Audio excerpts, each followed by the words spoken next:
Good day, students.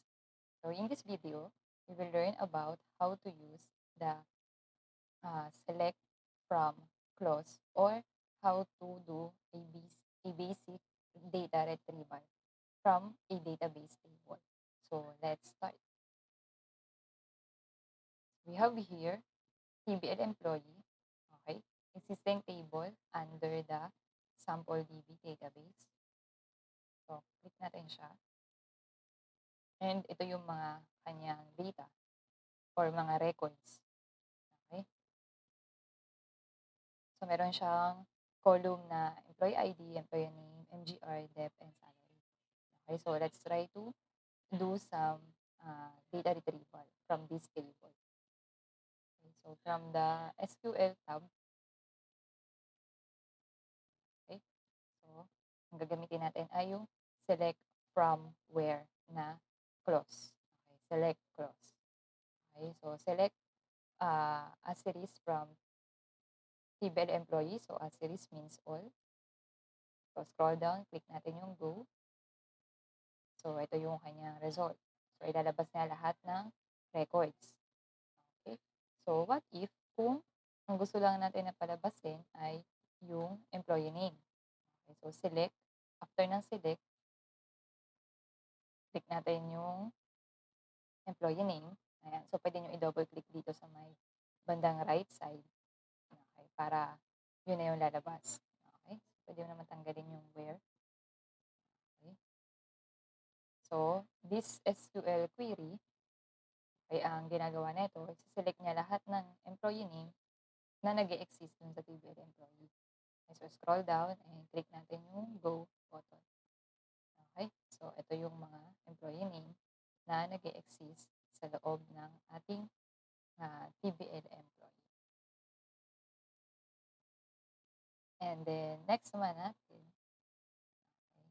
So, what if kung si department at si MGR ang gusto nating ma-display na record. Okay, so select department, MGR from TBL employee. Okay, so pwedeng separated by a comma yung mga gusto nyong ilabas na column. So scroll down, click the go button. Then, ito yung ating result. Okay, so department, system, MGR 13251. Okay, so what if kung gusto natin i-retrieve yung pangalan ng employee at kung nasa ang department siya. Okay, so pwede natin i-enter yan. Tapos, yung may salary na 15,000. Okay? Ayan, no? So, we're trying to retrieve the record of an employee kasama yung kanyang department na ang salary niya ay 15,000. Okay? So, tingnan natin. Scroll down. So, select employee name, department. Ito yung mga column or field from the table name, employee. And then where, ito yung ating condition clause. Okay, salary is equal to 15,000. So, scroll down, click the go button. Sino kaya siya? So, siya si Reyes Sales. Okay. So, tingnan natin. Okay, Reyes Sales yung lumabas, no? So, tingnan natin sa original table. So, si Reyes, okay, ano ang kanyang department? Sales. Sales tuloy sales. Okay. Tapos, yung kanyang salary ay 15,000. Okay, siya lang yan, isa lang. Okay. So, what if kung gusto naman natin na mag-retrieve ng record na ang kanyang department ay under ng sales at ang kanyang MGR ay specific na 12,125. Okay? So, kailangan natin mag-retrieve ng record. Okay? I-retrieve natin yung kung sinong employee. Okay? Employee name. Okay? Sinong employee name ang nasa sales department. Okay, department is equal to sales. Okay, so importante na naka-double quote. Okay, yan. For basta naka-enclose siya ng double quote or single quote. Ayan. And, ayan, no? So, pwede tayong may connective na operator, no? Yung and, not, or. Yan, yung mga logical operator, pwede na natin gamitin yan dyan sa ating where clause. Okay? Ayan. At si MGR natin ay equal sa 1, 2, 1, 2, 5. Okay? Teka, i-open ko to sa new tab para makita natin. Okay? So, ito yun, no? So, hinahanap natin yung employee name na under siya ng sales department. So, merong dalawang tao na under ng sales department. So, si Reyes at si Tindok. Okay? Tapos, and, so, kailangan parehas true. And yung kanyang MGR ay 1 to 1. 1 to 1 to 5. So, si Tindok. So, ang ini-expect natin na output ay si Tindok. Okay? So, scroll down tayo. Ito yung ating query. Okay? So, scroll down. Go. So, si Tindok yung ating na-retrieve, na record. Okay? So, siya.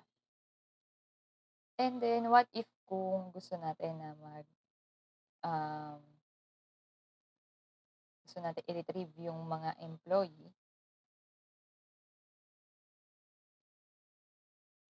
na nasa department na system at HROD or HROD. Okay? Yung department na nasa HROD at system. Okay, so select employee name. Okay, so para hindi na natin i-check, isama na natin yung department.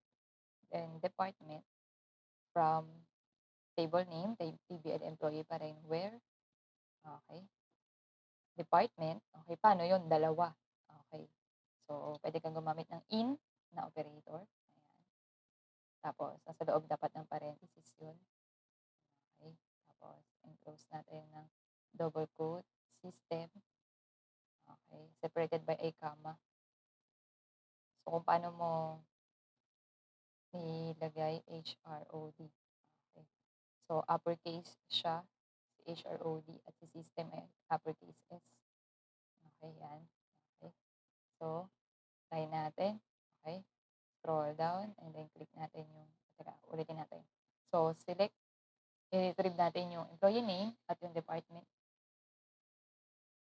from TBL employee where yung department niya ay system at HROD. Okay, tingnan natin yung original table. So, sa system, may dalawa, si Deldacan at si Domingo. Yung HROD, si Gagarin. So, we're expecting for 3 persons. Okay? So, scroll down, click go. Ayan. Okay, so Deldacan system, Gagarin, HROD, and Domingo system. Okay? And then, tama tayo. So, next natin, what if kung i-retrieve natin yung employee name based sa kanyang employee ID. Okay? Ilalabas natin yung kanilang, i-retrieve natin yung employee ID niya. Okay? So, retrieve natin yung employee ID. Okay. Yung kanyang employee name. Ayan. Yung kanyang salary. Ayan. Where yung mga employee ID ay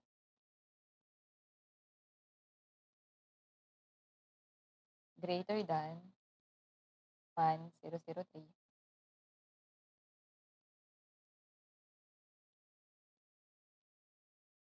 Or, okay, so gamit tayo ng or operator. Less than, okay, copy ko na lang to. Less than 102. Okay? So, greater than 103, so ibig sabihin 104 above. Okay, pag less than 102, so 101. Okay, hanggang pababa. Okay? So, sige, tingnan natin kung sino yung mga mare-retrieve na records. Okay?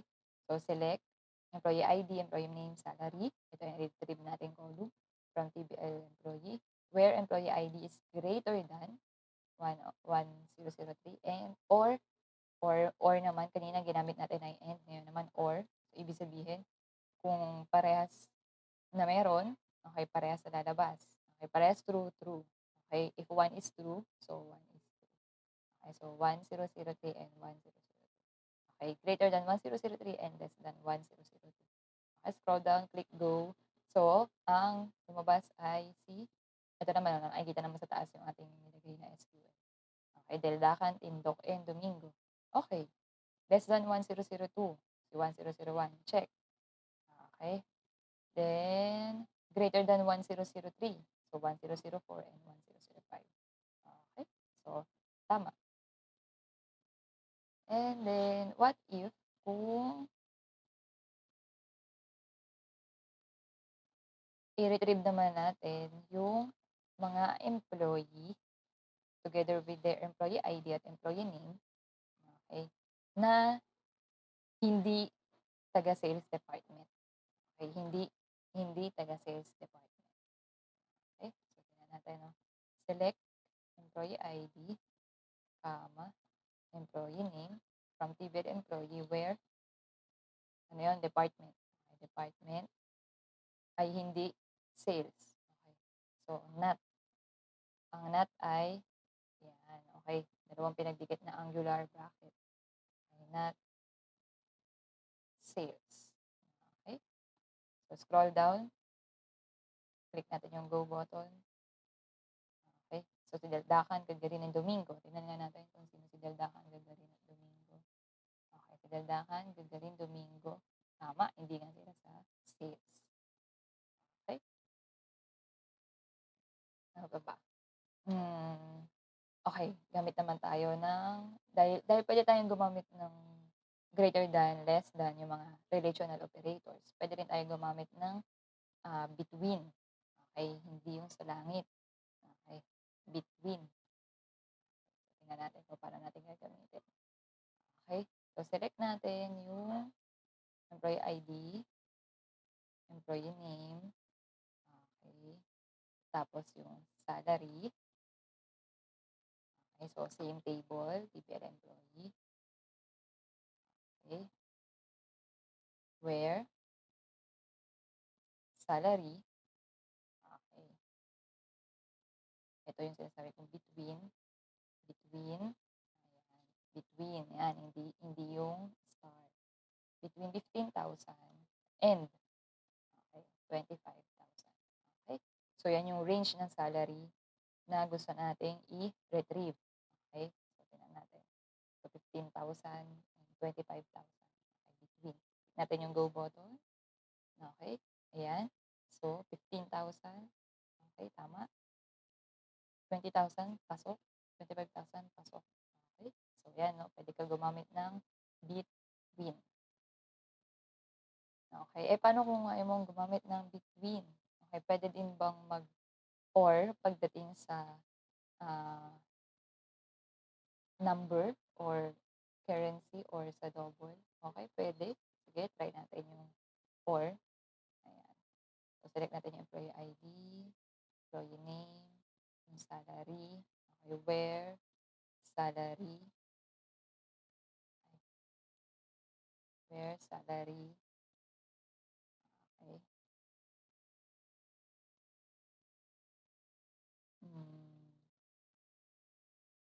Is equal to 11,000 or